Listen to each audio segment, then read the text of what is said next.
good morning to all of you. I would like to share some thoughts about the new professional, the knowledge and skills that will be required in a changing world.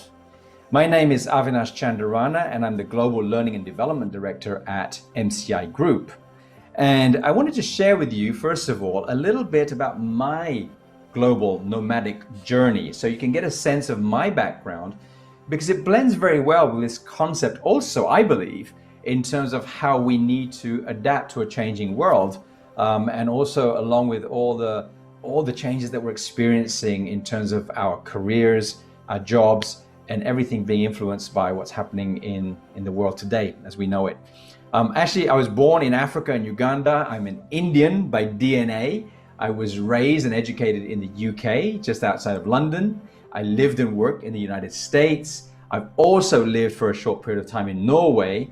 And then from there, I spent many years in Brussels, in Belgium. And now, in fact, I'm actually speaking to you from Hong Kong. So this is my Asian adventure. I've been here almost 3 years, and I'm just missing now Latin America. In fact, I would love actually to come to Brazil and to have a few years of my work experience in Brazil, because, you know, we learn so much from where we are, right? In terms of the cultural differences, in terms of the business environment. And really, we have to learn how to adapt in the world of a globalized world, of course, right? And I've been very fortunate to have that global experience. And having said that, based on my experience, I actually have not had what I would call this typical career ladder growth in terms of my career, going from one step of the ladder to the next one to the next one, and going in a vertical motion. My career development, my professional experience has really been more, if you will, like a climbing wall, where it's not just about going straight up with developing my knowledge and skills, it's about also moving in different directions. Sometimes it's across, sometimes it's diagonal, and sometimes in my career, I've also taken a step back in order to continue to grow. So this is also another mindset of thinking that I want to keep in your minds, that it's not always about vertical moves. It's also about moving, let's say, more in a fluid or a dynamic way. And based on that, I have actually worked in many different sectors. So currently I'm working in what we call our global engagement and marketing agency, working with live events and communications and conferences and meetings. But I've worked in different sectors. I've worked in catering, I've worked in the sports sector, in the paper manufacturing sector, believe it or not, in my early days, in entertainment, in non-profit, in retail, and in the corporate world. And if we look at that transition, and I want to start really by sharing with you a few thoughts about our world today as we know it. So what challenges are impacting the growth and success in the world that we live in today? And there's so many other things, but of course the biggest one right now that's affecting all of us and has done for over a year now, that is also very uncertain for the future, but we hope, of course, the light at the end of the tunnel is becoming closer, is of course the pandemic. And who knows how the future will unfold. And all of this is shaping our world today as we know it in many different ways. It's shaping who we are. It's shaping our knowledge and skills that we are having to continue to develop and to change in order to stay relevant. Now, how does this influence business? In fact, there are 3 trends I do want to share with you. There are many trends, but there are 3 I want to touch on. One is the virtual tourism trend right now that's happening. Traveler behavior, which is of course influencing all of your world in terms of hospitality, the travel and tourism, everything is interdependent. The third trend is the future of events. This is the world that I work in on a daily basis. In-person events now have shifted towards virtual events. And now the new trend is shifting even more again to hybrid, the combination of having in-person with virtual. Now, there are current skills that we have in the event industry that will come back again when we start these in-person experiences, using venues such as hotels, convention centers, like we've always done for so many decades, to have those wonderful in-person experiences. But yet, we know that we're shifting towards the hybrid model, keeping that digital events where we started to actually develop new skills now. And again, if you think about what types of skills is it shifting in terms of your knowledge and your capabilities to try and support the virtual event industry, which is now moving towards the hybrid world, because that's going to remain again for a number of years. We will not get back to 2019 levels for probably another 3 to 4 years at best in terms of our in-person event experiences. Again, this is a trend that's taking place. And when we look at the research, take a look at this. All these event professionals, and many of them were asked about going from virtual to hybrid. Is virtual here to stay? The answer is yes. 62% said yes, it is here to stay. And this was done in the middle of last year. I believe there's probably even more people saying that virtual will be here to stay, but the shift will move. Well, the key question as it relates to you and your business and your organizations, your workforce, is how will these trends from the marketplace to consumers to these adjacent industries, how will that impact the skills required to innovate and to run the business in the new world of work? This is a key question that I'm sure all of you are dealing with as we speak and have been dealing with, especially in the last 12 months.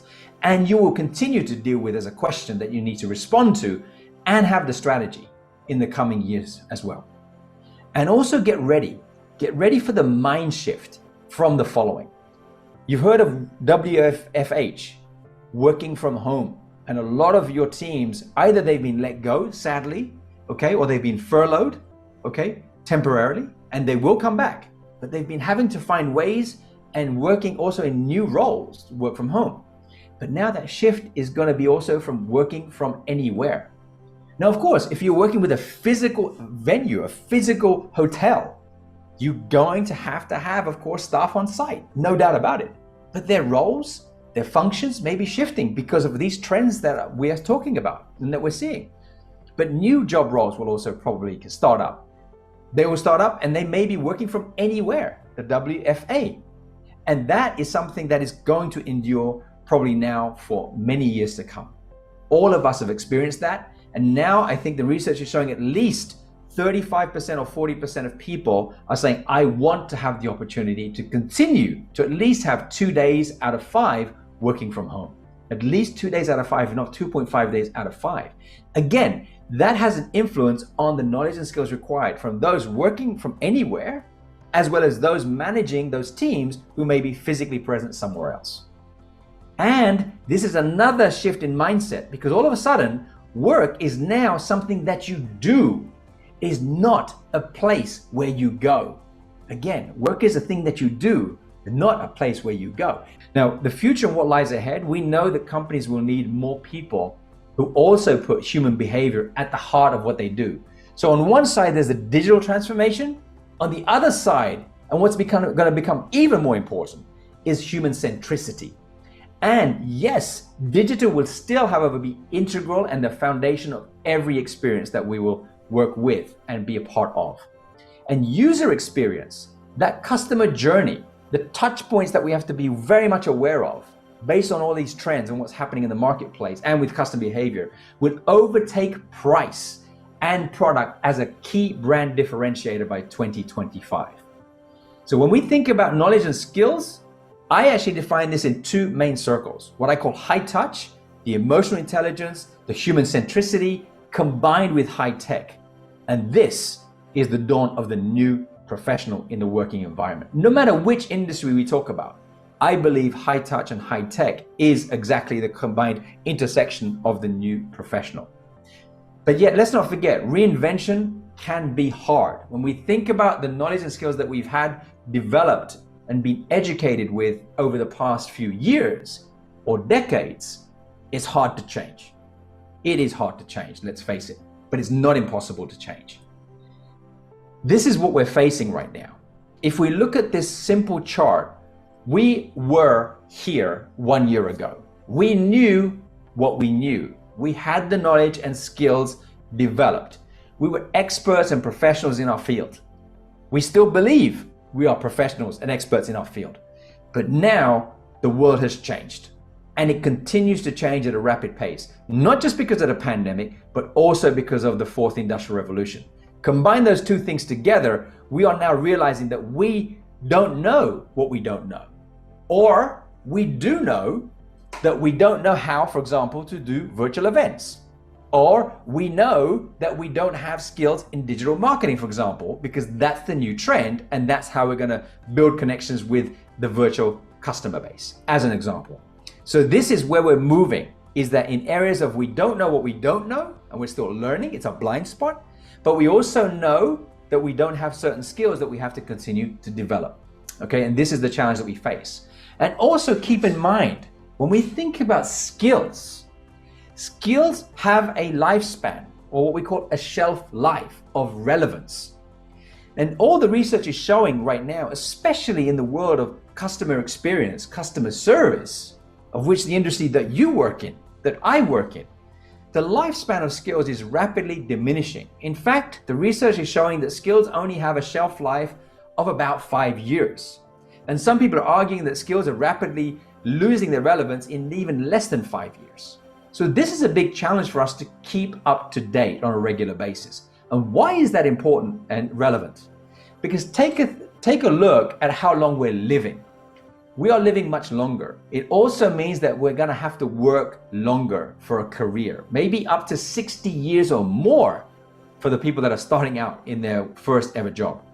And the average job, depends again on the research that you look at, is around 4 to 4.5 years. If you're younger, it's even shorter that you stay in one job. If you think about that continuous movement over 60 years, this is quite interesting. Does this look familiar for some of you?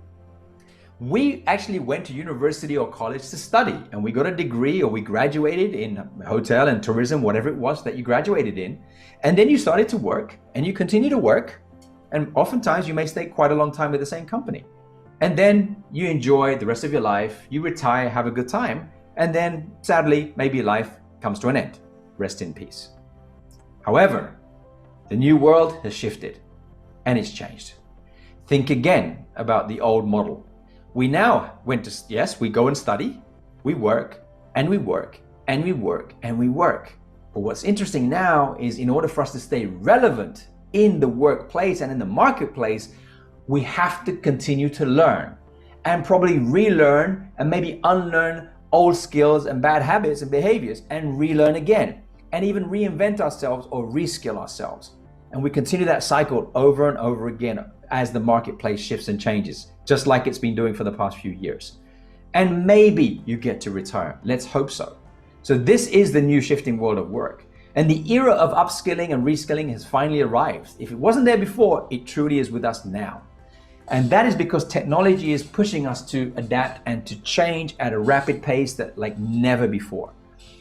And let's remind ourselves, we hear these words, upskilling and reskilling.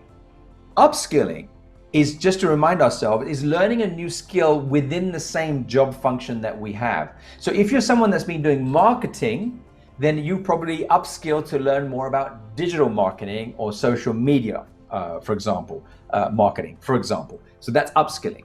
Reskilling is when you have to learn new skills and you change to a completely different job. So for example, an event manager, for example, in my world becomes a salesperson, or they move into finance, for example, or something completely different, or they move completely different sectors as well with new skills. So right now, upskilling is really the biggest area that most organizations are focusing on. And yes, if people are losing their jobs, they're probably having to reskill. Now, an example of an upskilling campaign is what MGM Resorts have done in the past year, right? They've actually they've provided upskilling opportunities for over 80,000 of their employees in order for them to stay relevant in the new world of work. Now, I want to leave you with this quote. I haven't finished yet, but when it comes to skills, I'd like you to keep this in mind. It's a fantastic quote. Is that the illiterate of the 21st century will not be those who cannot read or write, but those who cannot learn, unlearn, and relearn. So that is something to keep in mind. It's all about learning, unlearning, and relearning. Now, when we think about skills proofing, in the last 5 minutes or so, I want to talk a little bit about specific skills here.